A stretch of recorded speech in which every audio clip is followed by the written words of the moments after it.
Welcome to the Sit Down with your host, Joey Raymond, and a very special guest who I am really excited to talk to.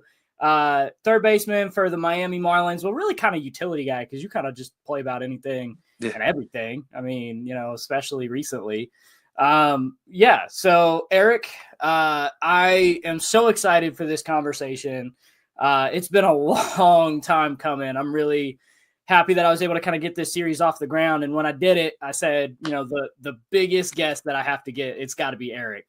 I'm here. Yeah. Yeah. I would miss obviously, me and you, we go way back. We kind of figured it out before the show. It was like 8 years ago. You were playing in Pulaski, and, where Pulaski is such a, intimate ballpark, and where me and my family used to sit was like right above first base, which is where you were playing at the time. And so, it's great to be able to have you here. It's an honor to have you on the show. Let's kind of start at the beginning. You're from California. What is kind of the baseball scene out in California? And, what was it like growing up out there? I grew up, like in Orange County area. So, 20 minutes, 15 minutes from the beach. So I couldn't complain about that. Just a beautiful area. The baseball scene, I feel like they say the hot spots are California, Texas, and Florida. Probably, partly because you can play year round and stuff. So it was always competitive baseball growing up, from it felt like little league to, through high school and college and all that good stuff. But yeah, just super competitive, a lot of resources out there, a lot of good minds. Definitely very blessed to be able to grow up around that and have a lot of good coaches and mentors. So as you're kind of going through and, playing through your baseball career, you get drafted by the Yankees in 2017. Tell me what that was like. I even wore the Yankees All-Star jersey that I have for you. Yeah.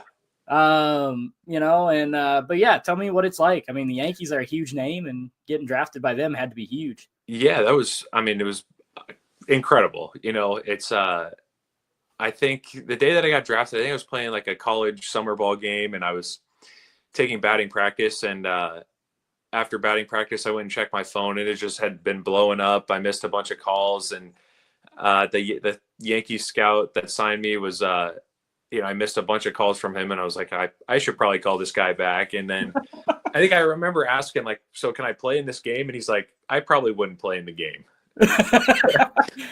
He's like, yeah, don't do that. It was so cool. And then like just getting out there, signing the paperwork, and like getting to the facility, and they're the Yankees, so everything was super nice. Everyone was super welcoming, and then there's a little bit of like intimidation when you go out there for the first time, especially out of like junior college. Like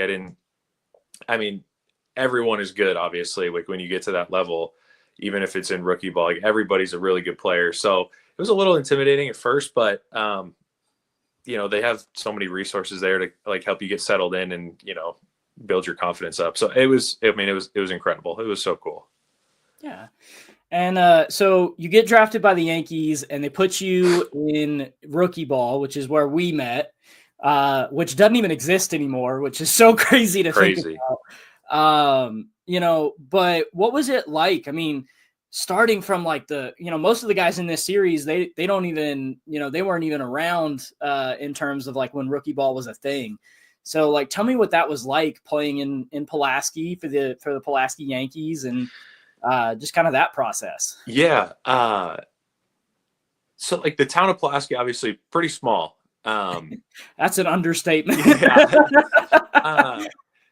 But the thing is like about that part is the summer prior, I had played in this college summer league where it was called a city called Clarinda, Iowa. There was a really small town in Iowa.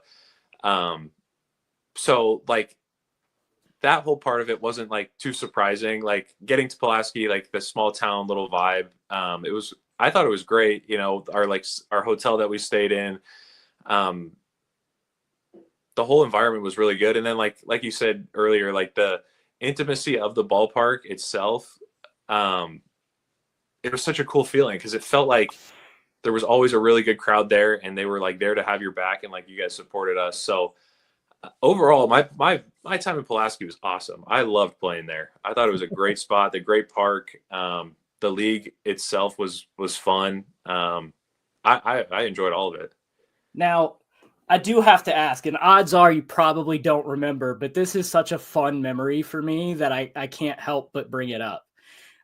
There was one game, and you probably blocked it out of your mind because you struck out 3 times. You came up 3 times, you struck out 3 times. Sounds right.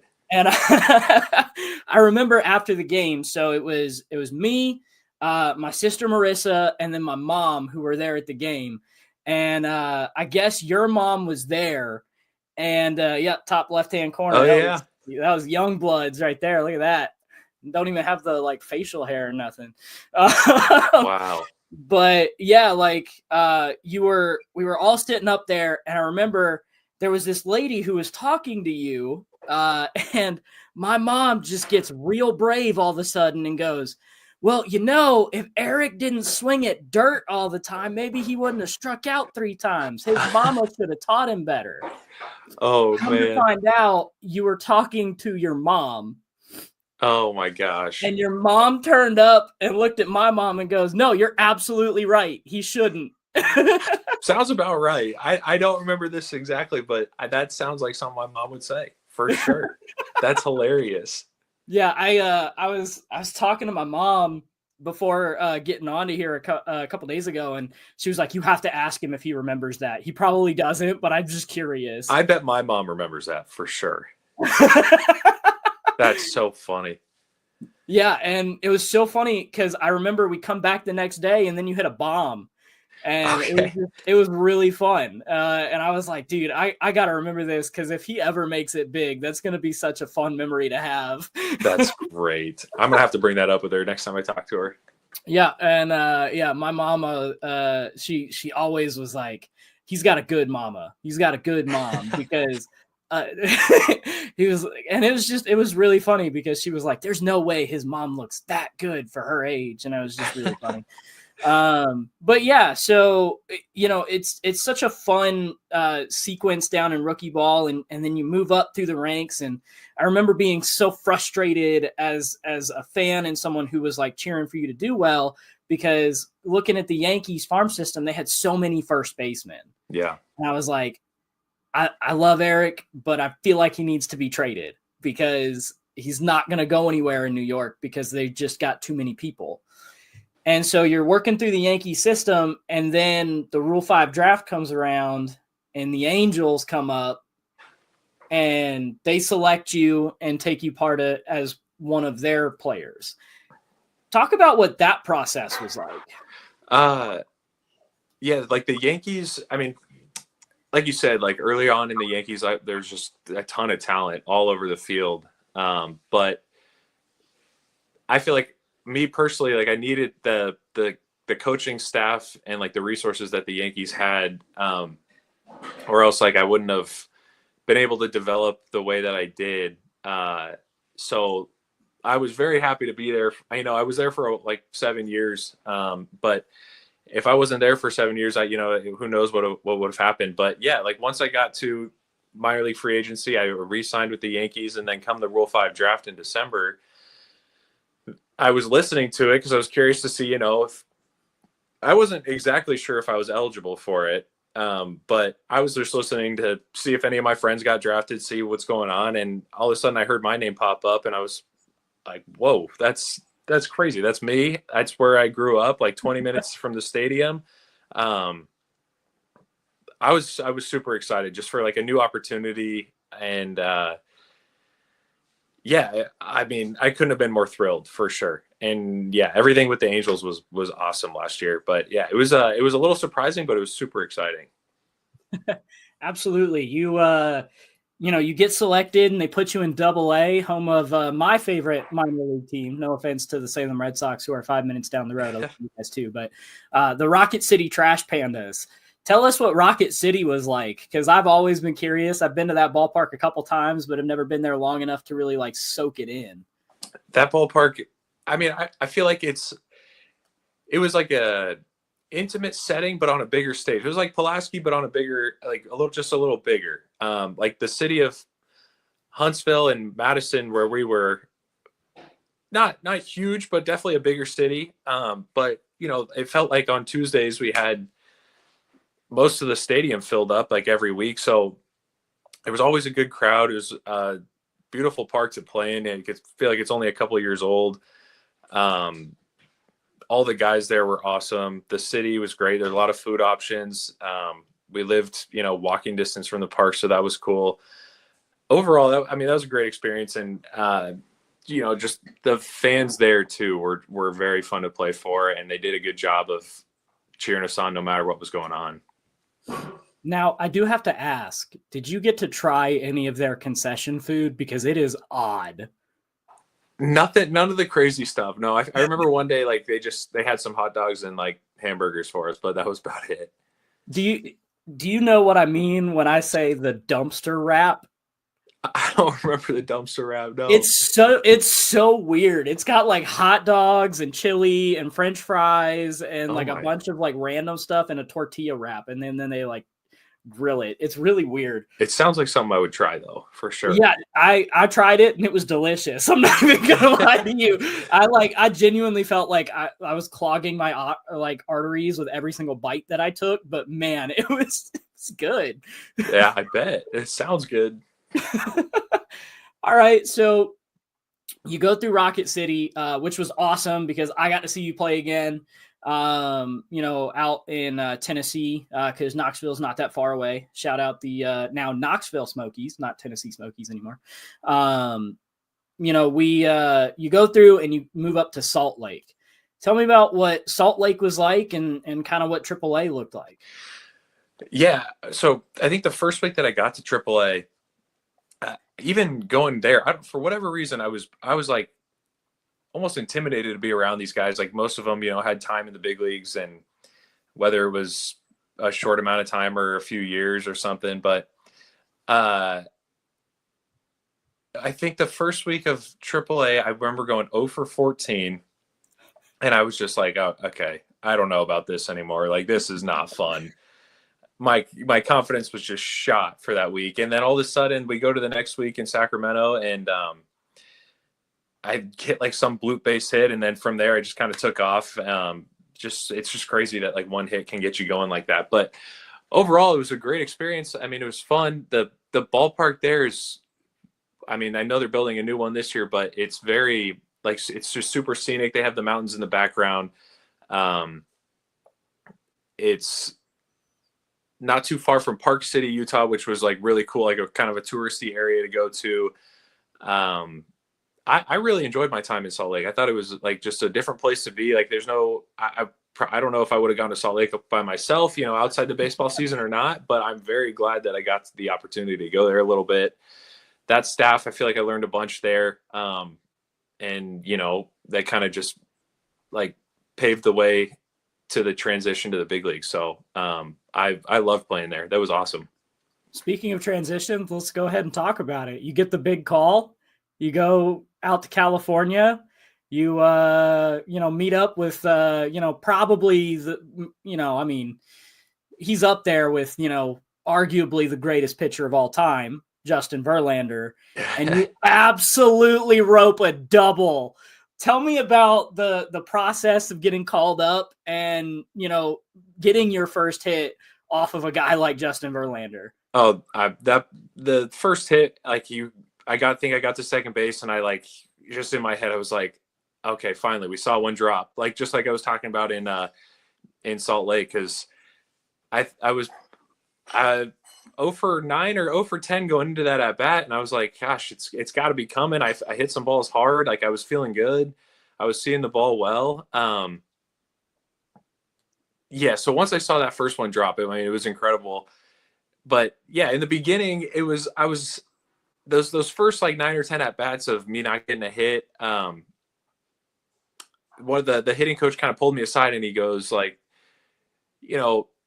like, there's nothing wrong with your swing. Like, I like where you're at, but maybe like game planning wise against these pitchers, maybe we might need to take a different approach than you did in the minor leagues. These guys, throw their stuff right exactly what they want.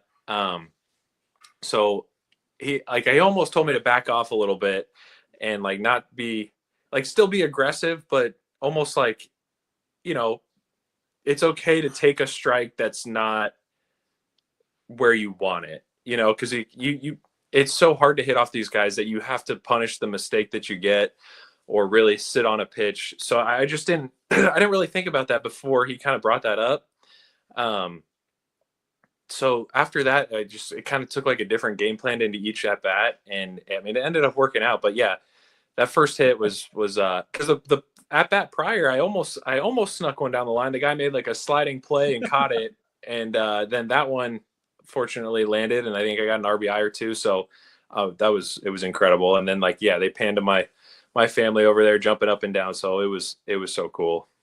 Yeah, I believe the guy that you brought in was again, we'll give a shout out to the boys down the road, Nico Cavadas, and he was an old Salem Red Sox. So that's pretty right. cool. So that was pretty kind of a fun moment for us. We were watching it on my couch because we were watching like every game that you were coming up, because I got MLB.TV or whatever. Yeah. And I was like, dude, game's on. We got to watch Eric play. Yeah. So yeah. that whole thing happens and we're sitting on my couch and we're like, yes, let's go off with Verlander. I know, that was incredible. It was such a cool moment. And then, a couple games later or a couple at bats later, you hit your first big league dinger. Take me through that process. What is that like? Oh, that was so off the bat, I knew I hit it well. And like you just saw right there, the center fielder jumps, and I thought he robbed it for a second. And then I made sure to look at the umpire, and he was given the home run sign. I feel like I don't even remember running around the bases other than like looking at the umpire and seeing him say home run. But yeah, that was so cool. I don't know. That was wild. I just kind of luckily he threw me a pitch right over the plate and I jumped on it and it happened to carry out. But like I said, I definitely thought that I got robbed of a home run, and I would have been just crushed. I would have been devastated. In the City Connects, no less. I do love the Angel City Connects. Those things are clean. Yeah, they're sweet. But let's kind of backtrack just a little bit, and let's talk about like for you, now that we've kind of gone through the whole process and how you've gotten to the big leagues, and we'll kind of double back to you signing with the Marlins. But, let's talk about like, what was that moment for you where you kind of thought, hey, wait a minute, like maybe I could like legitimately like turn this into a full-fledged career and possibly turn this into like a big league career? I think kind of once the season ended, just taking a look at like what I did, like during the season, it is easy to get caught up in the numbers and looking at all that stuff. But I try my best to just kind of take it day by day and build off like what I was learning by watching other guys like, Taylor Ward. He's, been in the league for a little bit. He's had a lot of success. So yeah, I was trying to take it, day by day, not look at like the numbers too hard. But yeah, once the season ended, taking a look back at it and seeing like what I really did, I was like, okay, I mean, I can hang up here. I can definitely play up here. I was at the time I was like, I hope it's with the Angels. If it's not, it's part of the business. But yeah, I think once the season ended, that's kind of when I was like, okay, I can definitely play up here for sure. Yeah, I mean, absolutely. I mean, you kind of set the world on fire when you got up there. After those first 10 at bats, you took off. Yeah. And really played very well. So, through this whole process and kind of getting to the big leagues, was there a piece of advice that you got that really kind of stuck with you throughout that whole process? I feel like maybe not like from anybody specific. I just feel like I was drafted back in 2017. So being that long in the minor leagues, each year you like become a more mature baseball player, and you look at like I like to look at it as like a big picture type of thing. Like I wish I would have not put so much pressure on myself. Like when I was like in Pulaski or in Staten Island back then, and like I wish I would have known, because I think the thought process back then is like, oh, if I hit a home run today, like I might get called up to the next level or something like that. And it's like, that's just not how it works. You're not the general manager. You're just a player. Like you just got to go take care of your work, your business and stuff like that. But I don't know, just kind of taking it day by day and like looking at the big picture of things really helped me to like relieve pressure off myself. And I think in turn, like that just helped my game, because I was able to, like, if I did strike out 3 times one night, the next day I was like, okay, well, today's a new day. And I can either dwell on these 3 strikeouts that I had yesterday, or I can get better and, have good at bats tonight. And that's not something that I did, I feel like, early on in my career. I would just kind of carry over those 3 strikeouts. And then next thing you know, you have another 2, and then it just snowballs and it works the same way when you're having success. It's like, if you just kind of stack those days, it takes care of itself. Yeah. That's actually, a very good mindset to have. I mean, with just about anything too. For sure. Was there, I love to ask this question because as someone who loves to travel to all the different stadiums, shouts to you for hooking me up with tickets for multiples of those. Is there a favorite place that you've, gotten to play, or like favorite ballpark that you've hit so far? Would like including the big leagues? Hey, if you want to include you could do big leagues and minor leagues. You could have a favorite minor league and a favorite big league. We'll do it that way. All right. Well, the minor leagues, I feel like the most fun overall that I had over the course of the season was in Charleston, South Carolina. It felt like it was just another great place to play, like awesome fans. There was a lot to do outside the stadium. We had some of my best friends were all on that team. So that was overall the best experience for me. And the ballpark it's a little older, but it's just one of those ones that's kind of like right on top of you, and there's a bunch of fans. So it makes it a super fun place to play. They got the Thirsty Thursday DJ going on in the background during the game, which makes it fun. And it's just a really cool environment. And then for me in the big leagues, it was definitely playing in Anaheim, because that's like I said, it was right where I grew up. I had all my friends and family there. I knew the area. So like on the days off, I was able to do stuff go hang out with some friends. But I would say away field in the big leagues, I mean, Houston was really cool. Playing inside the dome, they was so much louder than I thought. That place it's shaking in there for sure. Yeah, I actually got to visit Houston for the first time last year as well. It was before you got called up, and it was Astros and then the Mariners, I believe, and it was so fun. That ballpark is very unique, and yes. It's like huge, but like really small and intimate at the same time. Like that's kind of hard to describe, but it's a very unique ballpark, and I really enjoyed that. It is very unique. It was such a cool experience. Is there any like memorable fan interactions that you've had going through the minors and through the big leagues? I feel like at every stop, there's always like a few fans that, you meet and you see them like a bunch, and then like later down the road, you see them again. And it's just it's cool to see like people that like kind of follow you and know who you are, because I mean, at the end of the day, like they don't have to do that. And they're always super nice. And they bring up good memories, kind of like we were talking about earlier. And it's just like, I don't know, it makes you feel like welcomed, and wherever the city may be. There's no like specific interactions that I can think of right now, but overall, I just feel like every stop, whether it's Pulaski to Salt Lake City, there's always some people that you see, and they're like, oh hey, like I watched you play, and wherever it may be, and it's like, oh, that's really cool that you guys remember me. Like it's just cool to have all that support. Yeah, absolutely. And one of the things that I do have to say and commend you for is your ability to interact with people off the field and the fans off the field is second to none. I've yet to meet, and that's none offense to any of the other players that are going to be on this show, but there's just no one that I've met that's as good as interacting with the fans as you. So I do got to give you props for that. I appreciate that. That. So let's go into like the game day prep, right?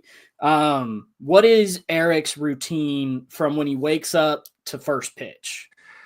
Usually, I like to, if we're at home, I usually always like to make my breakfast. I don't usually go out, whether it's just like just some eggs and bacon or whatever it may be. Kind of hang out for a few hours. This past year, my roommate that I had in AA, I brought my guitar this year because I just started playing, and he happened to be playing for a few years now. So like we would just he would like teach me some stuff, or we would just hang out in the morning, kind of like either just mess around or play guitar and stuff like that, but nothing too exerting. I would say, like, especially in the South where it's, hot and humid, definitely try and stay in the AC as much as possible to maintain that energy for the rest of the day. And then, like once I get to the field, to kind of have like the same routine you kind of go through, where it's like, okay, I'm going to grab some lunch from the stadium, get dressed, either lift or, roll out and stretch, maybe work on some mobility. And then that kind of feeds into the cage routine, and then, get your ground balls and stuff and head out to BP. Yeah. And then, you're next thing you know, the lights are on and it's game time. So, it's just kind of mostly relaxing and just taking care of your body. Cause it's just a long season. Is there a part that you think that maybe some players overlook in that aspect of prep?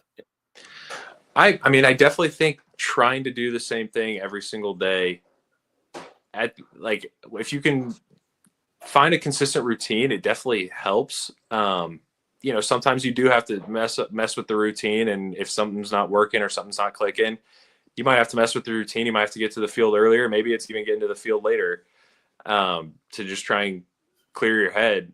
And then I think, I'm a big guy. I'm a big fan of watching video. I love watching video of myself, and comparing it to like when I am having success. So even when things are going good, I feel like I'm always checking in on that.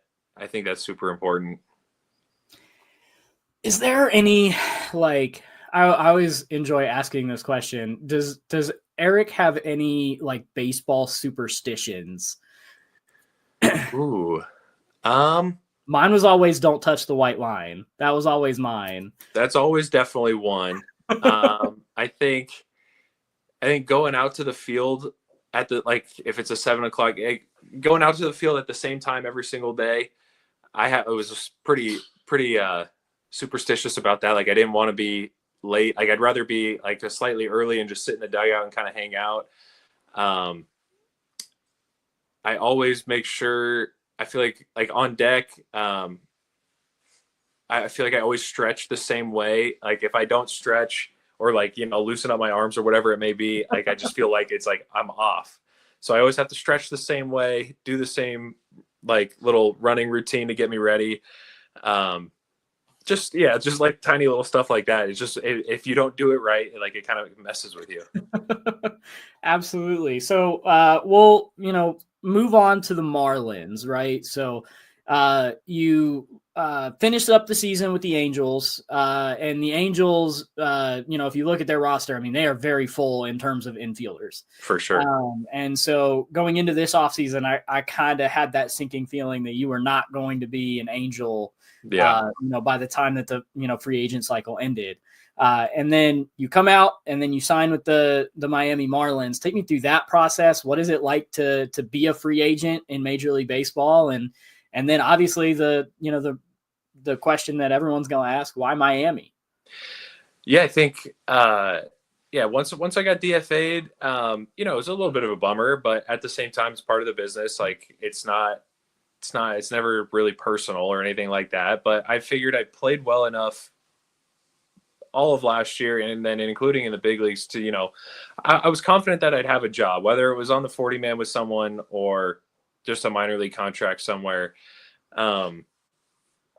And yeah, being a free agent, it is definitely a little weird. I think, like, kind of right out of the gate, I had some minor league offers, and we just kind of wanted to wait to see if there was any 40-man spots that would open up, and if anyone wanted to extend that offer to me. And eventually, the Marlins came around and they said they were going to do that, and so we kind of just jumped right on it. But we didn't really wait on that one. But yeah, it's just a little weird not knowing where you're going to be, because I think I was a free agent probably for close to like probably a month or so.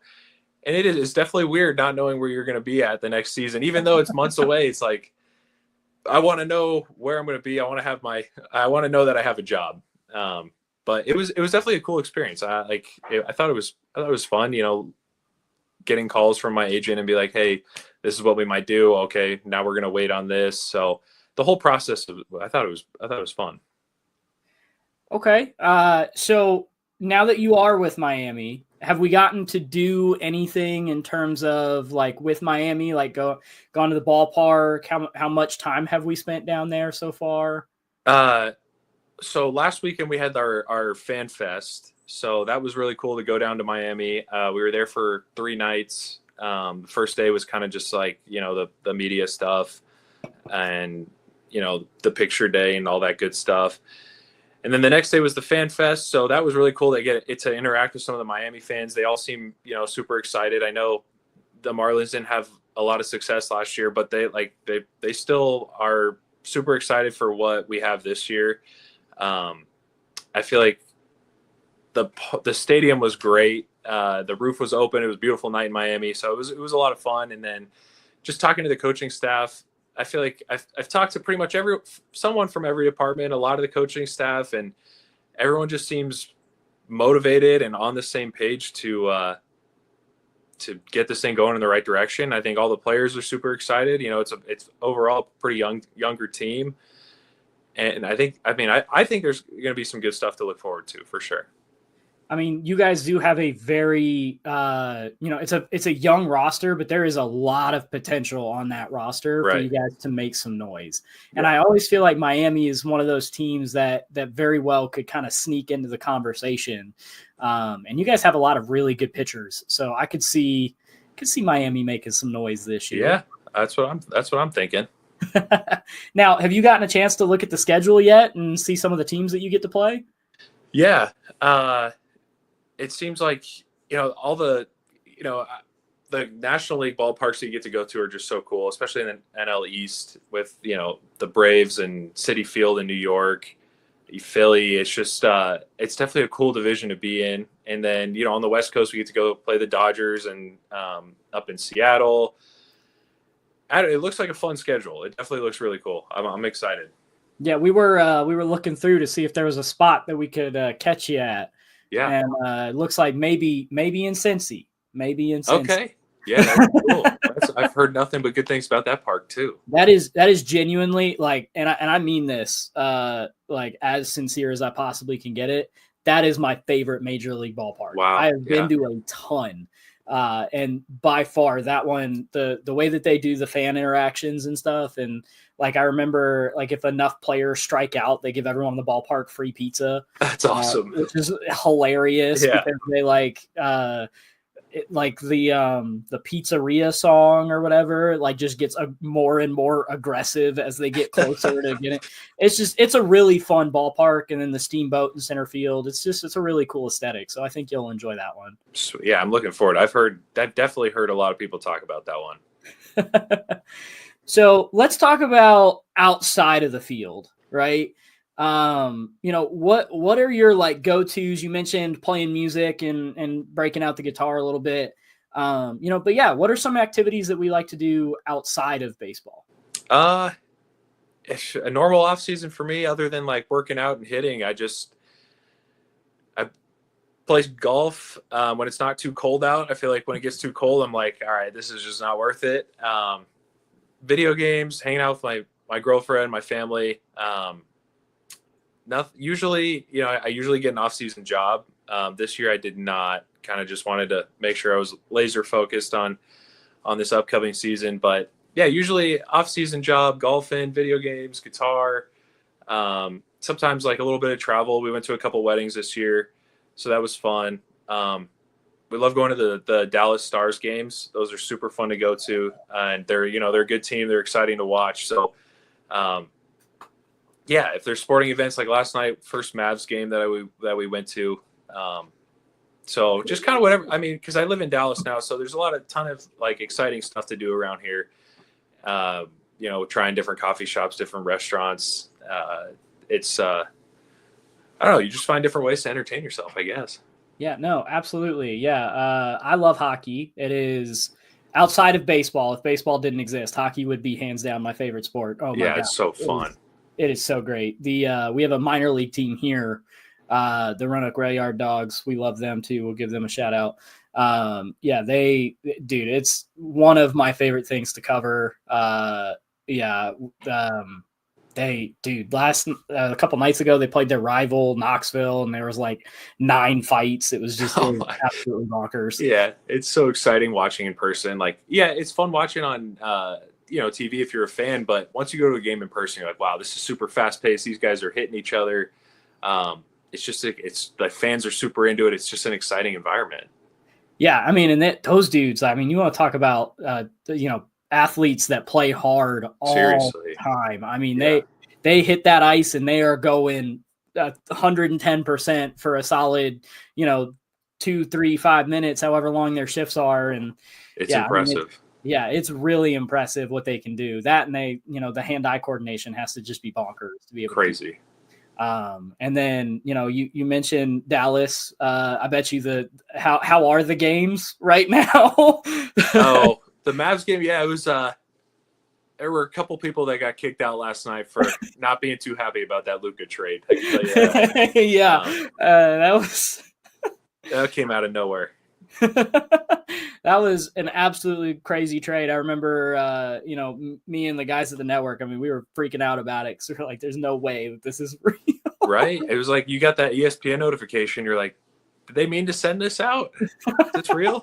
Is this a real thing? And I remember seeing a video where someone tried to do it in NBA 2K and it got denied. No way. Yeah, I thought that was hilarious that even in a video game, this trade is not real. That is so funny.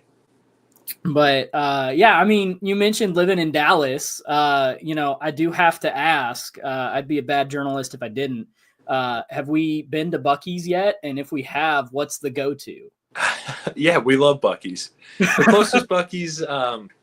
closest Buc-ee's about probably 25, 30 minutes away. But like when we'd go on like road trips down to Austin a couple years ago, we'd make sure to stop at Buc-ee's. I mean, the place is crazy. It's like a mini Walmart in there. It's a gas station, but it's a mini Walmart. I go for the banana pudding in there. I'm a big banana pudding guy, so it's hard to go into Buc-ee's and walk right by that. I always end up walking out with a banana pudding. Dude, I only had their banana pudding once, but I remember it being life-changing. It's so good. Dude, it's insane. All the food in there is incredible. The brisket is just top tier. But yeah. Let's kind of switch to, like if Eric Wagaman wasn't playing baseball, what would Eric Wagaman be doing outside of the game? I think if I would have never got drafted and you would if I were to never get drafted, what would I be doing? I would probably be doing some type of I was going to school for like finance stuff. So I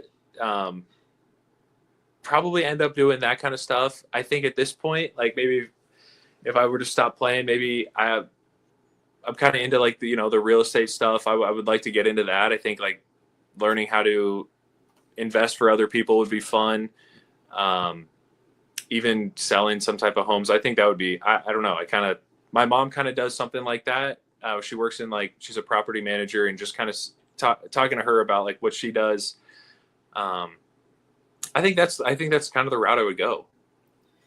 All Nothing, right. nothing crazy. Just nothing too crazy. But a couple years ago too, I thought maybe if baseball didn't work out, I would see myself in the golf industry of some sort. Probably, definitely not good enough to be a player in the golf world. But whether that's being a head pro at a course or something like that, I think that would be really fun too.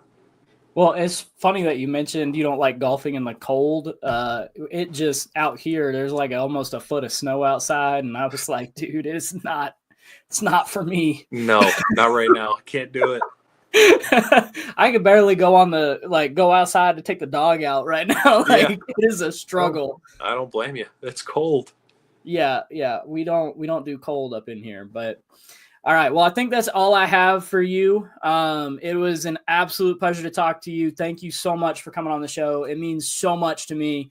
Like I said, when we were kind of brainstorming this whole thing and, I was like, dude, like first person I got to ask is definitely Eric. I feel like he'd be such a great person to have on the show. I appreciate having him on here. This has been fun. It's been fun to chat up about, just the minor league experience, the big league experience, and outside of baseball. It's been a fun conversation. Thanks for having me. Yeah, absolutely. Well, and it's good to catch up. I feel like I haven't actually had a conversation with you in so long because you've been so busy. Yeah, and then when I do see you at a game, it's like we get to see each other for a couple minutes, and then it's like I either got to go play it or go shower and all that good stuff. So no, this has been great. Yeah, well, that and in Knoxville, with it being several hours away, we were like, Eric, as much as I would love to stay, we got to go. It's a long drive.